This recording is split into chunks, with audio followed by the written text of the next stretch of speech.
잠시 광고의 말씀드리겠습니다. 2021년 주일학교 온라인 여름사역 일정 안내입니다. 이번 주 8월 6일 금요일부터 8월 8일 주일까지 중고등부 여름수련회가 진행됩니다. 수련회를 위해서 기도로 동참해 주시기 바랍니다. 전도위원회 주관으로 김장용 고춧가루 주문을 받습니다. 박순자 권사님께 문의해 주시면 되겠습니다. 장학금 신청 안내입니다. 15일 주일까지 장학금 신청서를 교회 사무실로 제출하여 주시기 바랍니다. 신청서는 교회 홈페이지 자료실에서 다운로드 하셔서 사용해 주시기 바랍니다. 이상입니다. 다 같이 성령에 맞춰 묵도하심으로 수요 예배를 하나님께 드리시겠습니다.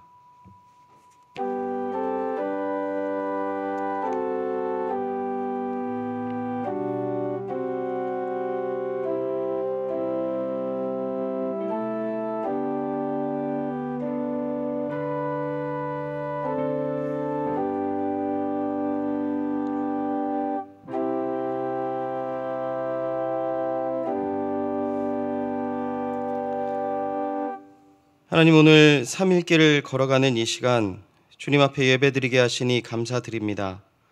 주님, 지혜와 권능이 하나님께 있고 계략과 명철도 주님께 속하여 있음을 믿습니다. 오늘 주실 말씀을 통하여 저희의 삶이 주님께 영광이 되며 순복하는 지혜를 깨닫게 하여 주시옵소서. 온전히 주님을 바라보는 이 시간 되기를 간절히 간구하오며 이 모든 말씀 예수님의 이름으로 기도드립니다. 아멘. 찬송가 32장 만유의 주제 다 함께 찬송하신 후에 황순영 권사님 대표로 기도해 주시겠습니다.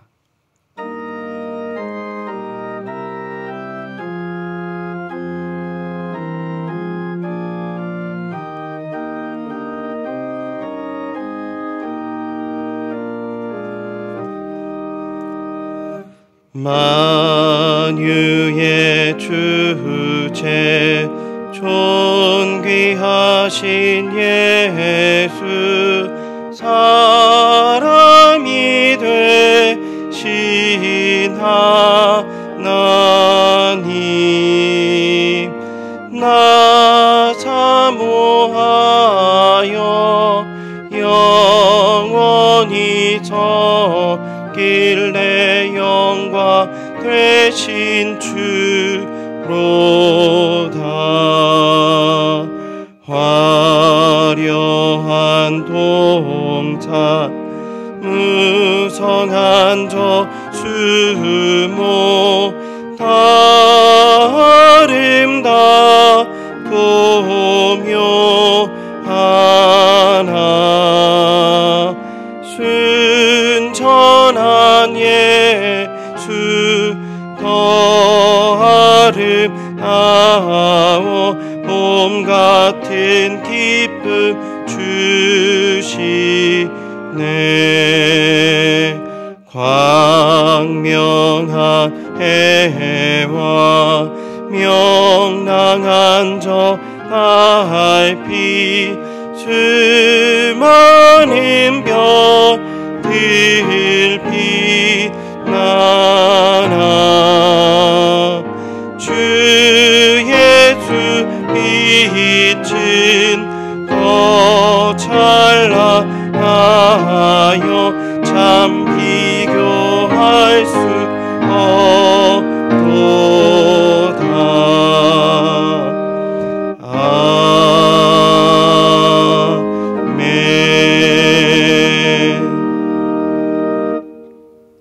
다 같이 기도하겠습니다. 나의 힘이 되신 여호와여, 내가 주님을 사랑합니다.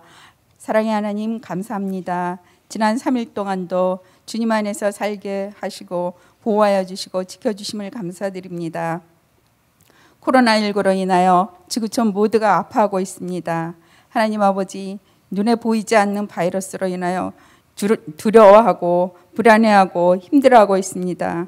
또 성도들이 예배당에 모여 함께 예배드리지도 못하고 장기간 비대면으로 영상으로 예배드리고 있습니다. 지치지 않도록 새 힘을 부어주시옵소서. 하루속히 코로나19가 종식되어서 우리가 함께 모여 주님께 예배드릴 수 있도록 인도하여 주시옵소서. 우리나라를 위해 기도드립니다. 정치, 경제가 너무나도 혼란하고 어려운 가운데 있습니다. 대통령과 위정자들에게 지혜를 주셔서 어렵고 힘든 시기를 잘 극복해 나갈 수 있도록 도와주시고 하루속히 안정될 수 있도록 인도하여 주시옵소서. 우리 연희교회를 위해 기도드립니다. 살아있고 생명력 있는 말씀 붙드는 교회가 되게 하여 주시고 세우신 담임 목사님에게 말씀과 능력으로 성령 충만케 하시며 성도들과 마음을 같이하여 지혜롭게 연희교회를 잘 이끌어 나갈 수 있도록 인도하여 주시고 건강도 주시옵소서. 부교육자들과 당회와 각 기관들 세워주신 직분자들이 사랑과 섬김으로 맡겨주신 곳에서 충성을 다할 수 있도록 도와주시옵소서. 여름 사역이 진행 중에 있습니다. 다음 세대를 사랑으로 섬기게 하시고 이들을 위하여 수고하는 교육자와 교사들에게 성령 충만케 하여 주시고 비대면으로 하는 수련회인 만큼 믿음을 지켜나갈 수 있도록 함께 해 주시옵소서. 선교사님들에게 함께 하셔 힘들고 어려운 환경에서도 예수 그리스도의 복음이 전파되게 하시고 건강하게 지켜주시옵소서. 또 병원에서 요양원에서 집에서 치료하는 환우들에게 치유의 은혜를 주시고 육체의 고통에서 벗어나 빨리 회복하게 치유의 능력을 주시옵소서. 연일 무더운 날씨에도 지치지 않도록 건강 주시옵소서. 말씀을 듣겠습니다. 말씀을 전하실 목사님에게 성령 충만케 하시고 준비된 말씀이 선포될 때 아멘으로 화답하는 은혜가 있게 하시고 믿음으로 승리하는 삶을 살도록 인도하여 주시옵소서. 영원한 인도자 되시는 예수 그리스도 이름으로 기도드립니다. 아멘.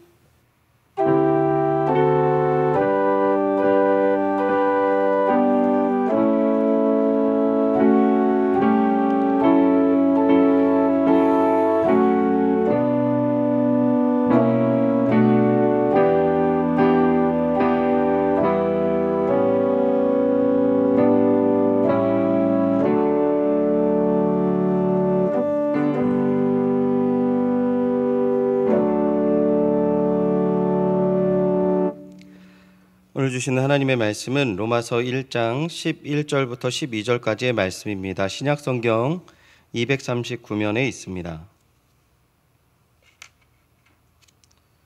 로마서 1장 11절부터 12절까지의 말씀 제가 봉독하도록 하겠습니다. 내가 너희 보기를 간절히 원하는 것은 어떤 신령한 은혜를 너희에게 나누어 주어 너희를 견고하게 하려 함이니 이는 곧 내가 너희 가운데서 너희와 나의 믿음으로 말미암아 피차 안위함을 얻으려 함이라. 아멘. 믿음의 교제라는 제목으로 하나님의 말씀을 전하겠습니다. 신학자 칼뱅은 로마서에 대한 설명을 이런 표현을 썼어요. 톨레레게라는 말을 했는데요. 집어 들어 읽으라 라는 말입니다. 직접 읽어보는 것이 가장 큰 유익이 있다. 가장 좋은 방법이다라는 말입니다. 너무나 많은 신학자들이 이 로마서를 극찬했고 또 로마서에 대한 해설을 굉장히 많이 세상에 나왔어요. 그 이유는 하나님의 진리에 대한 직접적인 설명과 내용이 가득하다라는 것입니다. 그렇다면 바울이 어떤 상황에서 이 로마서를 작성하였기에 대표적인 복음의 진리를 자세히 그것도 풍성하게 담았는가 우리가 생각해 보면 먼저 로마서는 신약 성경 중에 서신서 책들 가운데에 있는 한 권입니다.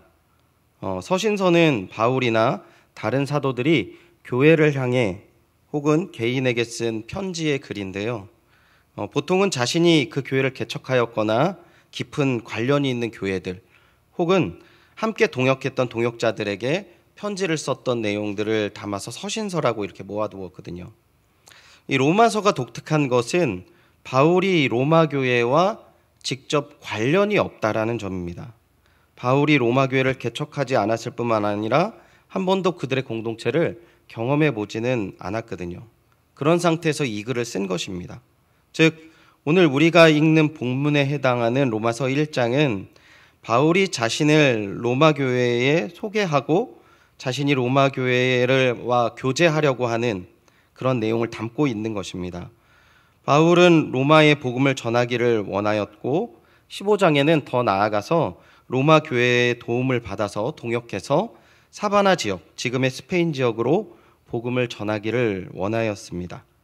때문에 대부분의 내용은 아마도 바울이 자신이 개척했던 교회, 양육했던 교회에 가르쳤던 복음에 대한 내용, 믿음에 대해서 이 나누고 싶었던 그 내용들을 정리해서 이 로마 교회에 전했기 때문에 다른 서신서보다는 더 풍성한 내용을 담고 있을 것입니다. 특별히 저는 오늘 본문을 통해서 이러한 진리의 내용을 전달하기 이전에 바울이 어떠한 마음을 가지고 이 로마 교회에 이 말을 나누고 어떤 마음을 품고 있었는지를 살펴보고요. 이 새로운 환경과 새로운 동역자들을 향한 바울의 모습을 통해서 오늘 코로나로 인해서 막혀 있다고 생각되는 신앙의 고민과 갈망하고 있는 내용을 주님 안에서 좀 더 고민을 해보고 실마리를 찾는 시간이 되기를 소원합니다.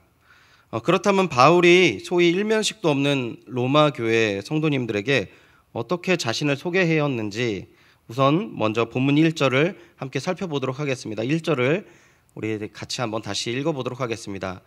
예수 그리스도의 종 바울은 사도로 부르심을 받아 하나님의 복음을 위하여 택정함을 입었으니. 아멘. 바울은 자신을 소개하는 내용에 두 가지 중요한 단어를 썼는데요. 첫 번째는 종이라는 표현이고 두 번째는 사도라는 표현입니다. 그는 하나님과의 관계 속에서는 수직적인 관계로 생각을 했어요. 그래서 그리스도 예수의 종, 그리고 그분이 보내시는 사도라고 고백을 하고 있는 것이죠. 그러니까 바울은 이 사람은 자신이 주인이 아니라 종이며 왕이 보낸 신하다라고 이야기하는 것입니다. 바울은 자신이 하고자 하는 일이 무엇이든지 그게 맡겨진 사명의 내용이 내 안에 내 뜻대로 진행되는 사람이 아니라 하나님께 그 뜻과 결정권이 있다라는 것을 의미하고 있는 것이죠. 사도행전 9장을 보면 다메섹에서 이 바울을 만난 하나님께서 바울을 아나니아라는 사람에게 소개시켜 줄 때 이런 말씀을 하십니다. 사도행전 9장 15절인데요. 제가 읽어드리겠습니다. 주께서 이르시되 가라, 이 사람은 내 이름을 이방인과 임금들과 이스라엘 자손에게 전하기 위하여 택한 나의 그릇이라. 아멘. 그리고 이러한 하나님의 뜻을 명확한 자기의 인식 안에 자리 잡고 있음을 로마서 11장 13절을 보면은 우리가 알 수 있습니다. 로마서 11장 13절을 보면은요. 내가 이방인인 너희에게 말하노라. 내가 이방인의 사도인 만큼 내 직분을 영광스럽게 여기노니. 이게 단순히 하나님께서 종으로 세우셨고 그는 하나님의 종이 되었다. 이러한 단순한 메시지를 전하지는 않습니다.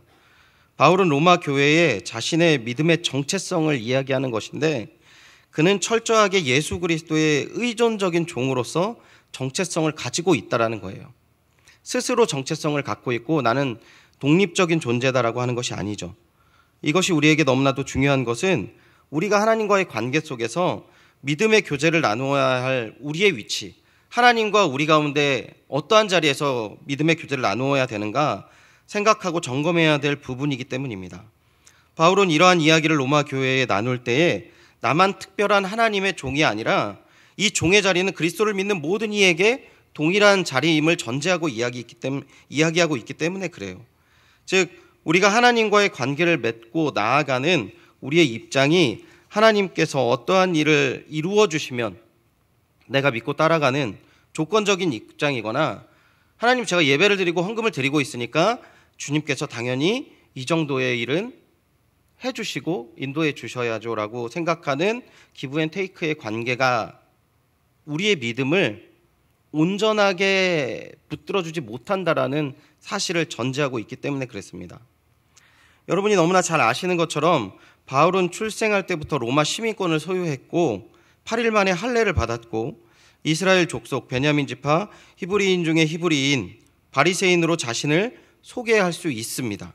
하지만 그는 그 모든 것들을 이야기하지 않고 오직 하나님의 종으로 자신을 표현하고 있다는 것. 이제 그가 이 땅에서 자신의 위치와 권리를, 그 모든 것들을 권위를 포기하고 오직 하나님과의 관계의 그 위치, 그 모든 존재와 가치와 이유를 두고 있음을 지금 본문을 의미하고 있다는 거죠. 사랑하는 주님의 동역자 여러분, 우리가 하나님의 일을 동역한다라는 것은 하나님께서 우리에게 허락하신 정말 영광스러운 자리일 것입니다. 너무나 과분한 자리인 것이죠. 제가 청년부를 섬길 때 가끔 이런 청년들이 있어요. 봉사하는 자리, 선교하는 자리에서 자신이 이러한 일을 감당할 만한, 일을 해야 될 만큼 좋은 사람이 아니라는 거예요. 그리고 이러한 자신의 모습이 신기해서 자신의 가족들이나 친구들에게 이러한 모습을 이렇게 정말 신기하지 않아? 내가 지금 봉사하고 있어. 내가 지금 선교 가려고 준비하고 있어. 이런 얘기를 하는 친구들이 있어요. 이러한 친구들에게 하나님께서 너에게 이 자리를 허락하셨고 너 너무 기뻐해 라고 이야기를 할 때 그 사역의 자리에서 이 말로 표현할 수 없는 감격과 감동의 은혜가 흘러넘치는 경험을 너무나도 많이 했습니다. 이 자리에 계신 분, 그리고 각자의 자리에서 계신 분들도 비슷한 마음이 드시는 경우들이 있었을 거예요. 그러한 마음은 봉사의 자리와 선교의 자리를 더 특별하게 해주는 은혜를 허락합니다. 저도 이 말씀을 묵상하면서 곰곰이 그동안 제가 사역했던 기간을 돌아보니까 저의 부족함이 너무나도 부끄럽지만 정말 하나님께서 은혜로 여기까지 인도하셨구나 고백할 수밖에 없어요. 말씀을 통해서 한 가지 더 제가 깨달은 것은 무엇이냐면 정말 조금 더 그리고 온전히 사역을 감당하는 방법은 이 내 자아가 이 바울처럼 철저하게 하나님을 의지하고 그리고 땅 속에 있는 것들, 이 세상에 있는 주변에 얽매이지 않고 모든 것들을 다 내려놓고 하늘에 속한 것을 철저하게 자랑하면서 그 하나님을 더욱더 굳건하게 의지하는 자세였다면 하나님이 더 얼마나 많은 은혜를 주셨을까? 그런 회개 마음이 들었습니다. 그리고 또 많이 후회가 되었어요. 이것은 의식하고 우리가 가져야 될 자세라는 것이라는 거죠. 우리가 이것을 의식하지 않으면 이러한 은혜와 사역의 방향은 사실은 누릴 수 없는 것 같습니다. 사랑하는 주님의 동역자 여러분, 오늘 우리는 3차 대면 예배를 드리고 있는 이 기간을 보내고 있어요. 이 시간 하나님 앞에 우리가 어떠한 자리에 있는가를 점검해 보시는 시간이 되시기를 바랍니다. 하나님 앞에 어떠한 모습으로 내가 사역을 감당했고 하나님께서 어떠한 모습의 자리에 있으시길 원하는지 믿음의 길을 가고 있는가 또한 점검해 보시는 귀한 시간이 되시기를 권면드립니다. 내가 철저하게 이 땅의 것을 부인하고 하나님 것을 의지하면서 그것을 자랑하면서 그 안에 거하는 주님의 사람으로 살아가시는 그 귀한 은혜, 그 자리를 찾으시기를 주님의 이름으로 축원드립니다.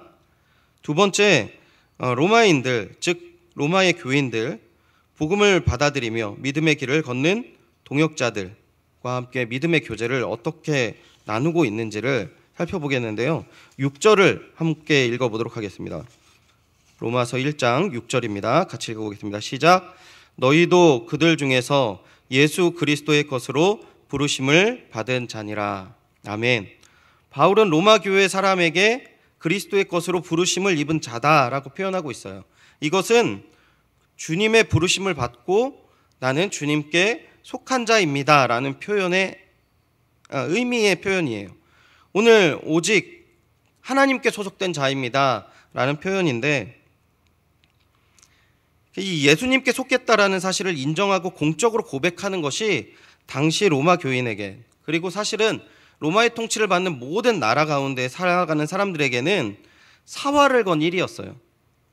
당시 이러한 소유를 뜻하는 의미, 내가 속했다라는 의미, 당신이 나의 주인이다라는 의미, 이것을 표현하는 유일한 대상은 황제였기 때문입니다.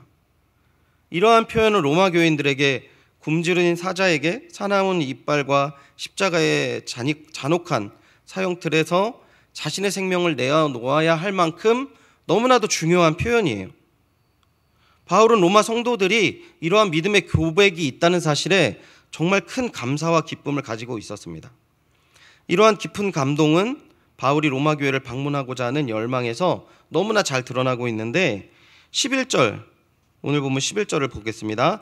내가 너희 보기를 간절히 원하는 것은 어떤 신령한 은사를 너희에게 나누어 주어 너희를 견고하게 하려 함이니. 12절 계속해서 보시면요, 이는 곧 내가 너희 가운데서 너희와 나의 믿음으로 말미암아 피차 안위함을 얻으려 함이라. 아멘. 바울은 지금 로마 교회 성도님들과 깊은 신앙의 교제를 나누고자 하고 있습니다. 그는 사도의 직분이 있었지만 서로 그리스도 안에서 나누는 유익을 갈망하고 있는 것이죠. 성경에서 교회를 한 사람의 몸으로 표현을 하는데, 하나님은 당신의 백성에게 각각 서로의 다른 몸의 지체와 같이 각각 고유한 은사를 분배하셔서 서로 도움을 교환하며 사랑의 띠로 견고하게 묶이게 하시는 은혜를 베푸셨어요. 그렇기 때문에 각각에게 분배된 은사와 다양성의 만남의 필요성이 너무나 당연한 것이죠. 바로 이것이 교회를 사랑의 띠로 묶어서 견고하게 하시려는 하나님의 섭리가 이 안에 있다는 것입니다. 각자에게 있는 서로의 믿음으로 말미암아 함께 안위를 얻을 수 있다라는 것이죠. 하나님께 출처를 둔 믿음은 그것이 주어진 한 사람의 유익에 한계하지 않아요. 하나님의 영광과 관련된 모든 것들과 결부된 유익을 함께 추구하는 것이죠. 믿음의 사람들이 만나면 믿음으로 말미암아 그들 가운데 안위함, 위로가 증폭되어지고 그들이 서로 그 위로를 공유하게 된다는 것입니다. 이렇게 되는 궁극적인 이유는 우리가 사람의 이름으로 모이는 것이 아니라 예수 그리스도의 이름으로 만나기 때문에 그렇다라는 것이에요. 즉 그리스도는 우리의 만남을 인간 대 인간의 만남으로 한계를 두는 것이 아니라 그 한계를 뛰어넘게 하셔서 신비로운 연합을, 격상된 만남을 만들어주시기 때문입니다. 사막에 샘이 넘쳐 흐르리라 라는 찬양이 있어요. 여러분 너무나도 잘 알고 계실 거라고 믿는데요, 이 후렴 가사에 이런 가사가 나옵니다. 사자들이 어린 양과 뛰놀고 어린이도 함께 뒹구는 참 사랑과 기쁨의 그 나라가 이제 속히 오리라. 독사굴에 어린이가 손 넣고 장난쳐도 물지 않는 참 사랑과 기쁨의 그 나라가 이제 속히 오리라. 환경이 막 변해 있다라고 앞에 가사가 있는데요, 그 다음에 나와 있는 내용이 이렇습니다. 모든 구성원과 함께 기쁨을 나누는 공동체를 이룬다는 거죠. 사자 같은 사람도 독사가 왜 독사가 되었습니까? 마음에 독을 품고 있습니다. 그런데 하나님 공동체 안에서는, 예수 그리스도의 이름으로 모인 공동체 안에서는 그 모든 사람이 평화를 이루고 함께 기뻐하고 은혜를 나누는 교제가 이 안에 있다라는 것이에요. 우리 연희교회 성도님들 교회를 그리워하고 또 많은 동역자들을 그리워합니다. 만남의 교제가 너무나도 그립죠.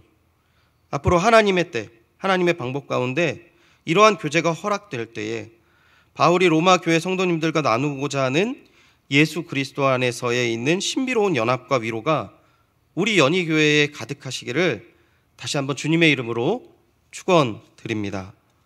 마지막으로 바울은 이제 예수 그리스도를 믿지 않는 사람들, 그 사람들에 향한 관계를 표현하고 있는데, 바울은 자신을 빚진 자라고 표현을 해요. 이것은 하나님과의 수직적인 관계를 맺고 또 그리스도를 아는 자들과 수평적인 관계로 서로 안위하면서 은혜를 누렸다면 믿지 않는 자들을 향한 그 바울의 위치는 그들보다 더 낮은 위치에서 빚진 자의 심정으로 그 마음속에 항상 염두하고 있음을 이야기하고 있습니다. 우리 마지막으로 14절에서 15절 다 함께 읽어보도록 하겠습니다. 14절 15절입니다. 시작. 헬라인이나 야만인이나 지혜 있는 자나 어리석은 자에게 다 내가 빚진 자라. 그러므로 나는 할 수 있는 대로 로마에 있는 너희에게도 복음 전하기를 원하노라. 아멘.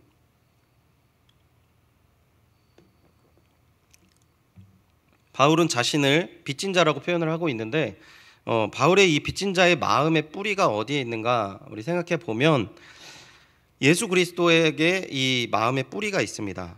예수님은 원래 갚아야 할 빚이 하나도 없는 분이시죠.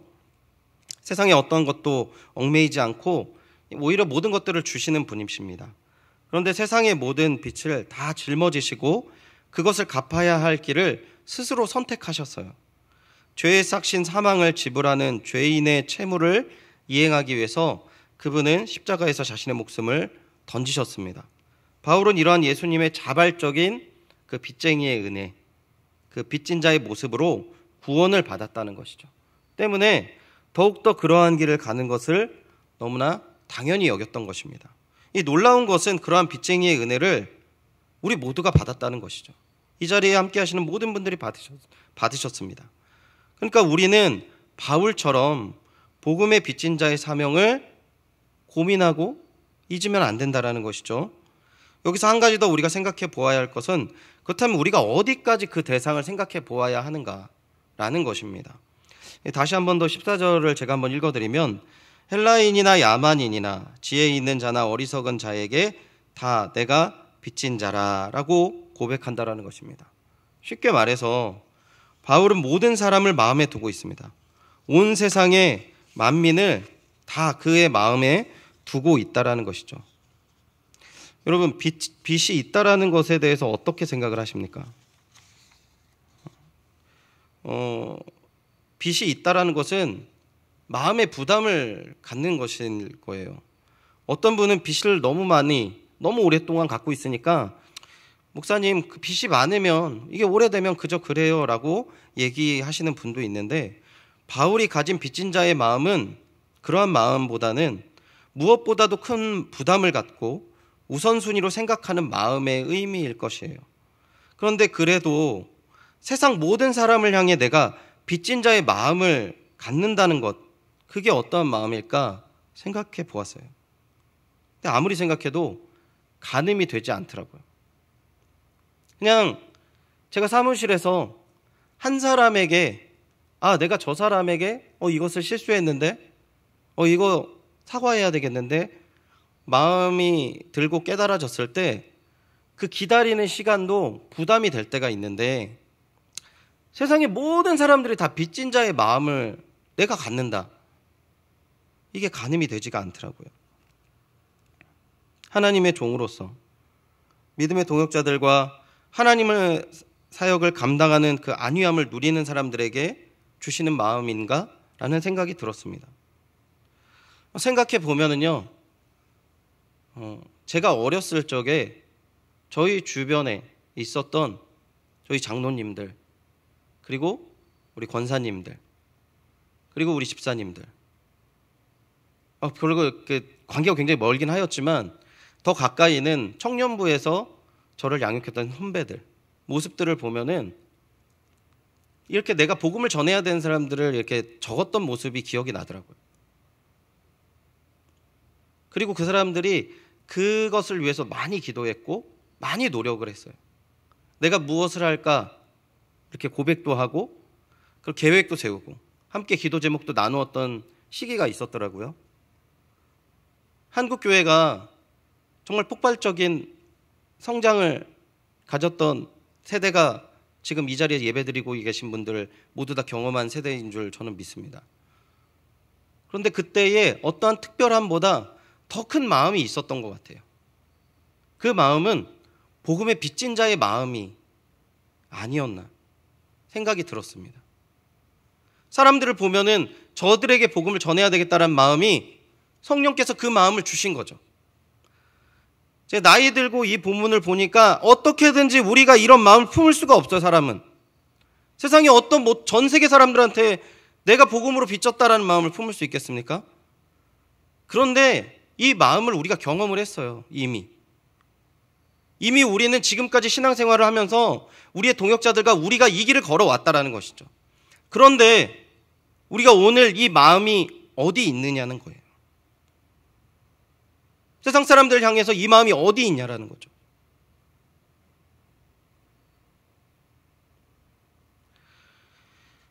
사랑하는 주님의 동역자 여러분, 오늘 바울이 예수님께서 소유한 커다란 마음, 오늘 주님께서 그 마음을 품는 것이 가능하게 하시는 그 은혜를 받았고 그것을 고백하는 바울의 모습, 저는 이 한국교회에서 이미 허락하신 그 귀한 마음들, 하지만 오늘 점차 잊혀가는 이 마음이 우리 연희교회를 통해서 다시 시작되기를 간절히 소원합니다. 복음이 흘러가야 하고 많은 사람들이 교회에 오기를 원하는 사람들은 정말 교회의 모든 구성원일 거예요. 단 한 사람도 우리 교회가 사람이 너무 많아, 너무 답답해 라고 생각하는 사람은 없을 것 같습니다. 그런데 가장 중요한 것은 이 마음을 품고 있는가를 점검해 보시고 하나님 앞에 하나님과의 관계 가운데 이러한 마음들이 회복되어지고 이러한 마음들이 더욱더 풍성하여져서 우리 연희교회가 이런 마음들이 회복이 되는 이 땅의 조국교회의 그 은혜의 시작점이 되기를 간절히 소원합니다. 말씀을 정리하겠습니다. 저희 교회가 8월과 9월에 이제 로마서를 묵상을 시작을 하고요. 그리고 이제 담임 목사님을 중심으로 저희 교육자들이 9월에 시작되는 연희교회 제자훈련 성경 공부를 열심히 준비하고 있습니다. 물론 많은 부분이 부족할 수 있고요. 또 많은 분이 참여하기 어려운 환경이 계속 되어질 수도 있습니다. 그런 가운데 우리가 먼저 하나님 앞에 어떠한 존재임을 자각하시고 말씀을 대하면서 모든 성경 공부의 과정을 참여하시기를 원합니다. 8월, 9월의 로마서의 말씀을 통해서 주시고자 하는 하나님과 계획의 뜻을 겸허하게 수납하고요. 또 연희 제자훈련을 통해서 하나님께서 세우시고 이끄시는 방향에 대해서 먼저 묵상하고 기도하여서 함께 그 하나님께서 인도하시는 길을 가는 것이죠. 또한 너무 오래 서로 만나지 못해서 깊은 교제의 갈망이 우리 안에 너무나도 가득합니다.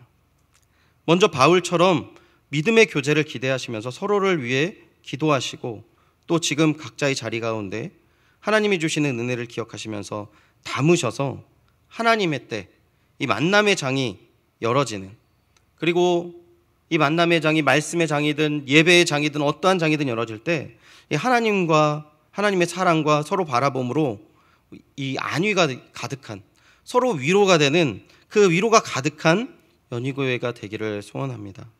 마지막으로 그러한 풍성한 사랑의 마음이 우리 안에 기이한 빚진 자의 마음으로 하나님께서 빚어주셔서 복음의 열매를 맺을 뿐만 아니라 그리스도가 품으셨던 만민을 향해 자발적으로 그들에게 손을 내미셨던 그 사랑, 함께 따라가는 귀한 역사가 우리 연희교회를 통해서 조국교회의 시작점이 되게 하시고 또 주변 동역자들에게 새로운 주님의 사역을 알려주는 귀한 복음의 열매가 날마다 가득한 연희교회 되기를 주님의 이름으로 축원드립니다.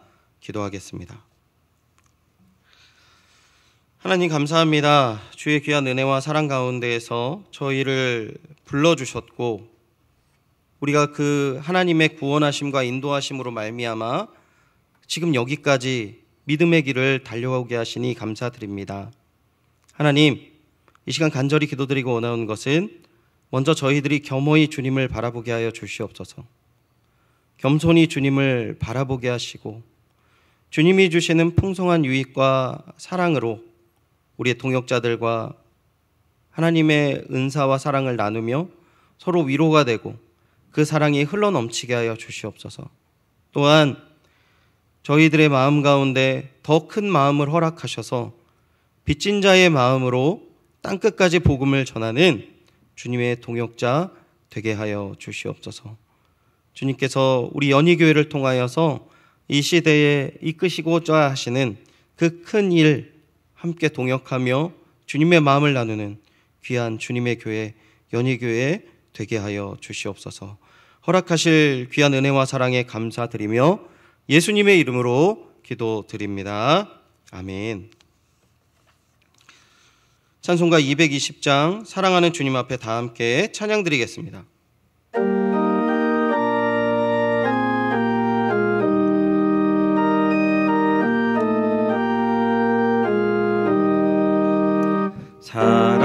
사랑하니 주님 앞에 형제 자매 한 자리에 그 신 은혜 생각하며 즐거운 찬송 부르네. 내 주 예수 오늘 받아 모든 사랑 내 몸같이 환난 근심 위로하고 진심으로 사랑하세. 사랑하는 주님 앞에 온갖 충성 다 바쳐서 괴로우나 즐거우나 주님만 힘써서 기네. 우리 주님 거룩한 손 제자들의 발을 씻어 남 섬기는 종의 도를 몸소 행해 보이셨네. 사랑하는 주님 예수 가진 주로 섬기나니 한 피 바다 한 몸 이룬 형제여 친구들이여 한 몸같이 친밀하고 마음으로 하나 되어 우리 주님 크신 뜻을 지성으로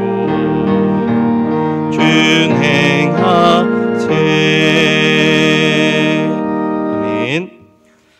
이제는 우리를 위해 자신의 몸을 찢으사 구원의 문을 여신 주 예수 그리스도의 은혜와 아들을 내어주신 아버지의 사랑과 성령님의 교통하심이 이 시간 믿음 안에서 하나님과 동역자들과 세상을 향해 거룩한 교제를 나누기를 소원하는 모든 심령들 머리 위에 이제로부터 영원토록 함께 있을지어다.